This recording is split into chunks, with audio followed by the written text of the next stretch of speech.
Cactus पहाड़ों की चोटियों को प्यार करती हुई झरनों की सरगम की तरह उन दोनों की हंसी गेट के बाहर तक बहती हुई आ रही थी। मैं थोड़ा रुकी, फिर आगे बढ़ी। बरामदा के ग्रिल तक आई ही थी तो देखा रांगादी डाइनिंग टेबल की चेयर पर और विदिशा बेत की सोफा पर बैठी किसी खुशी से चहक रही है। मुझ पर नज़र पड़ते ही विदिशा मुस्कुराकर बोली, ये लो कंबल। मुझे आश्चर्य हुआ, इन 4-5 सालों से तो मैं अचानक ये कंबल दान क्यों कर रही है। मेरी सोच को ज़्यादा तकलीफ नहीं उठानी पड़ी। विदिशा बोली, दोलन को खुद ही कंबल दे जाना चाहिए था, मैं जाकर मांग कर ले आई हूँ, उसकी माँ तो कब की मर गई है।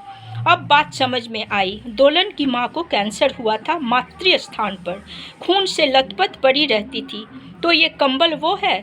मैं कुछ कहती इससे पहले ही विदिशा बोली, अरे इस कंबल को तो मैं 50 बार धोई हूँ, कितना खून निकला है तुम्हें पता है।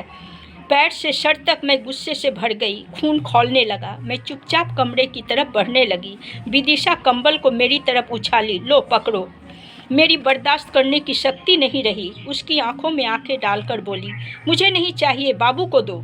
सांप के डसने से इंसान जिस तरह छटपटा उठता है, रांगादी वैसे ही कुर्सी से उछल पड़ी, नहीं नहीं, बाबू को नहीं, बाबू को नहीं। विदिशा भी पीछे नहीं रही, बोली, बाबू को क्यों देंगे। बिल्कुल ठीक, बेटे या भाई को कैंसर वाला कंबल दिया जा सकता है क्या। युगों के गुजर जाने पर भी हमारी जेहन से ये यादें नहीं गुजर पाई हैं। आज भी उन बातों की गूंज कानों में गूंजती है।